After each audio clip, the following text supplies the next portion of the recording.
Hello everyone, welcome back to life in a frame. কেমন আছো সবাই? গুড মর্নিং, মানে জাস্ট শেষ হলো, মানে ডট 12টাই বাজে। এখন আমরা সুইমিং এ যাচ্ছি। Sorry, good afternoon. হ্যাঁ, বোথ ইটস ওকে। তো অ্যাকচুয়ালি সকালবেলা উঠে কালকে অনেক রাত অব্দি একটু টিভি দেখেছি। তারপরে ওর তো অ্যাজ ইউজুয়াল ফুটবল ক্লাস ছিল, ফুটবল করিয়ে ফেরার সময় আজকে আর এনাকে ইডলি দিইনি।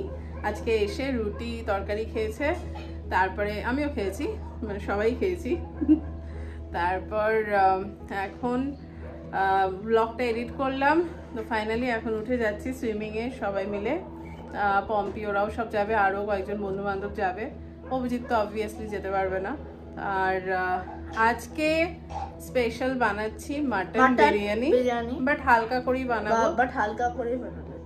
দুষ্টু, কারণ হচ্ছে অভিজিৎ তো বেশি রিচ খাচ্ছে না। হ্যাঁ,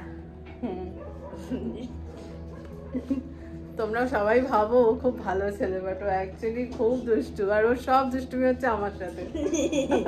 সরি, আমার সাথে শুধু না, ইনফ্যাক্ট বাবার সাথে, মানে ওর দাদুর সাথে, মানে আমার বাবার সাথেও যত দুষ্টুমি আর কি। আরেকটা জিনিস, সুইমিংয়ে যাচ্ছি তাই মনে পড়লো, ভাবলাম তোমাদের সাথে শেয়ার করি। আমি ছোট থেকেই সুইমিং করতাম, তারপরে একটা টাইমের পর টনসিলের প্রবলেমের জন্য বন্ধ করতে হয়, তখন আর পারলাম না। তো একটা জিনিস বলবো, মানে আমাদের সময় ছিল না অবশ্য বোধহয়। তো যারা সুইমিং করছো, ক্যাপ তো ইউজ করি ডেফিনেটলি, তাছাড়া না এই জিনিসটা পাওয়া যায় কানের জন্য। তো এটা যদি ইউজ করো না, সুইমিংয়ে যত প্রবলেম, ঠান্ডা লাগা বা পুল থেকে ইনফেকশন হওয়া, এটার থেকে না অনেক সেভ করে, মানে যতটা সম্ভব ম্যাক্সিমাম সেভ করে। কারণ এটাতে কান দিয়ে জলটা ঢোকে না। আর তার সাথে গ্লাসটাও পড়লে চোখেও কোনো মানে এফেক্ট পড়ে না। তো ওভারঅল এই সব কিছু মিলিয়ে, মানে ক্যাপ পরে, এটা কানে গুজে, গ্লাস পরে, সব প্রোটেকশন নিয়ে যদি নামা হয় সেরকম প্রবলেম হয় না, যদি না কোনো আদার ইস্যু থাকে। মানে ধরো ফর এক্সাম্পল অভিজিতের যেমন প্রবলেম হয়, তার কারণ হচ্ছে ওর যে সার্জারিটা যার জন্য হবে, ওর নাক বোথ দ্য সাইড, মানে ওর ব্লক। তো এই ধরনের কমপ্লিকেশন থাকলে ডেফিনেটলি সেটা এইসবেও আটকাবে না। বাট যদি বাকি সব ঠিক থাকে তাহলে আশা করছি কোনো প্রবলেম হবে না। এটা আমার নিজের এক্সপিরিয়েন্স থেকে বলছি, কারণ আমার একটা সময় টনসিল নিয়ে প্রচুর ভুগতে হয়েছিল। মানে অপারেশন করতে বলেছিল, বাট তখন সামহাও হোমিওপ্যাথি দিয়ে ঠিক হয়ে গেছিলো। তো বাট তারপরে আর করিনি। বাট আলটিমেটলি আমাকে সেই যখন কলেজে পড়ছিলাম সেই সময় ওটা অপারেশন করাতেই হয়, কারণ প্রচুর ভুগতাম সর্দি কাশিতে। বাট করানোর পরে আমি অ্যাটলিস্ট বলতে পারি টাচউড, এখন সব ঠিকই আছে, কোনো প্রবলেম নেই। তো সুইমিং হয়ে গেল, এসেই চাপিয়ে দিলাম সব। তো এখানে তেলটা গরম করে এর মধ্যে গরম মশলা ফোড়ন দিয়েছি, আর এপাশে জল গরম করে এর মধ্যে ওটা গরম মশলা একটু অল্প দিয়েছি। এবার চালটা ধুয়ে রাখা আছে, এই যে বাসমতি চাল আগে থেকে ধুয়ে রেখে দিয়েছিলাম, এটা দিয়ে দিই।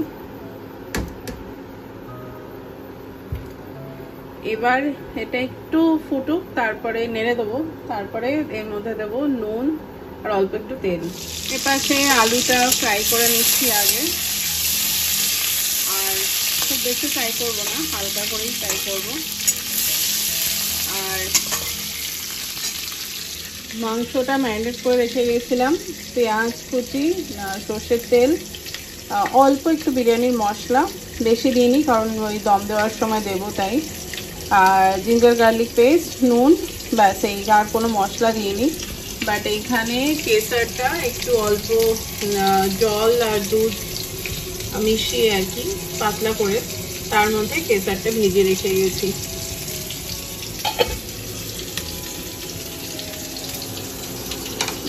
চালটা দিয়ে দিচ্ছি, এবার এর মধ্যে একটু নুন টুনগুলো দিয়ে দিই, নুন আর তেল। তো আমি যা চাল নিয়েছি তাতে আমার মোটামুটি 2 চামচ নুন লাগবে। তাই আর একটু তেল দিয়ে দিই, তাহলে কি হবে, তাল ইয়েটা মানে চালটা ঝুরঝুরে থাকবে।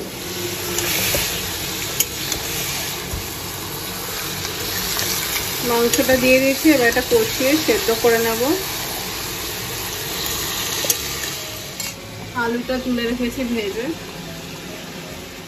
বিরিয়ানির মশলা আমি এটা ইউজ করছি, এইটা আর না হলে প্রিয়া, এই দুটোর মধ্যে একটা আমি ইউজ করি, আমার অন্য মশলা ভালো লাগে না। এপাশে একটু জায়ফল গুঁড়ো করে রেখেছি, এটা পরে ইউজ করব, সেই কারণে গুঁড়ো করে ঢাকা দিয়ে রেখে দিয়েছি। এবারে বিরিয়ানির লেয়ারটা বানাতে শুরু করছি।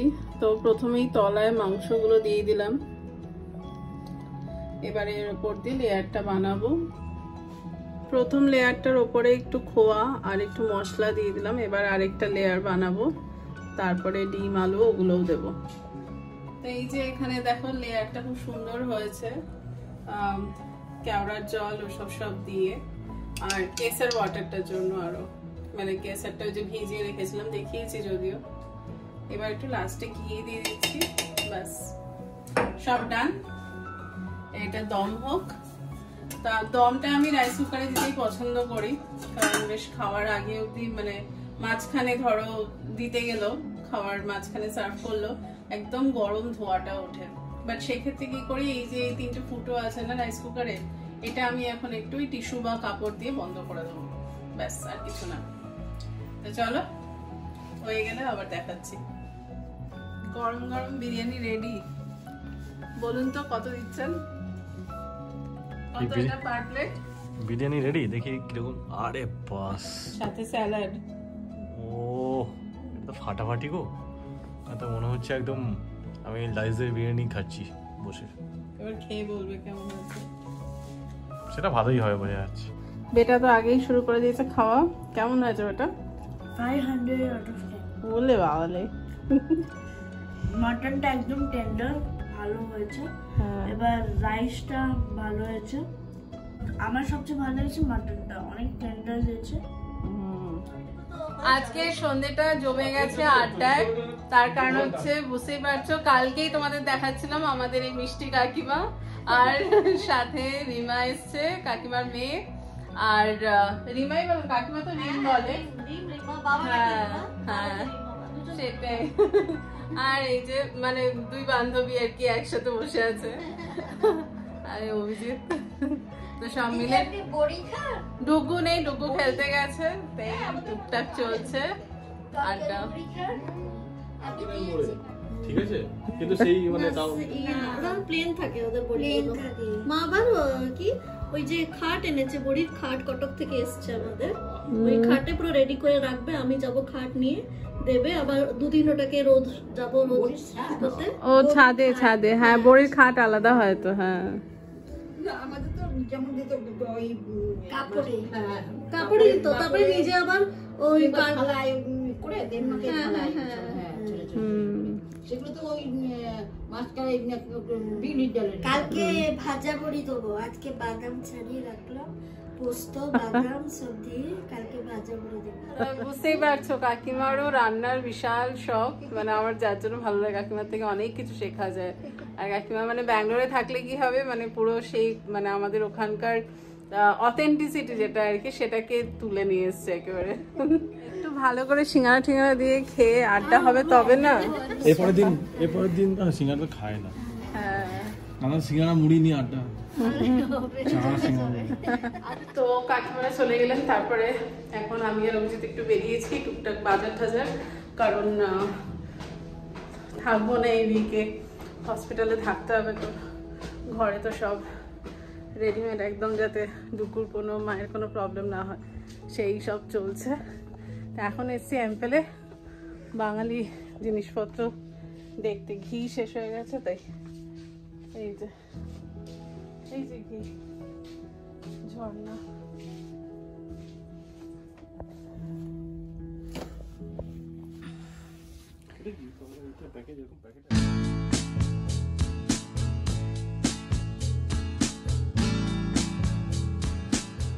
তো গতকাল আর আজকে দুটো দিন বেশ অনেকটাই ডুগুর সাথে সবার সাথেই স্পেন্ড করলাম, আর ডুগুকে বেশ অনেকগুলো পরপর সারপ্রাইজও দিয়েছি রে। তো আজকে পিজাটাও সারপ্রাইজ, ওর এক্সপেকটেশনে ছিলই না, কারণ কি সানডেতে মোস্টলি ডিনারে আর কি আমরা লাইট কিছু খেয়ে তাড়াতাড়ি শুয়ে পড়ি, পরের দিন আবার থাকে অফিস স্কুল সব, ওই জন্য এই সব আর কি।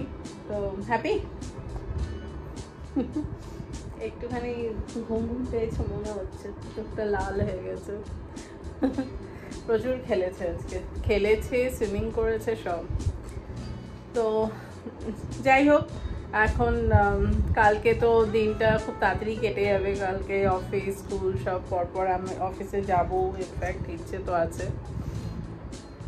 তো মঙ্গলবার দিনকে মানে স্কুল থেকে এসে ডুবু আর দেখতে পাবে না, তো সেই কারণে একটু মনটা খারাপ।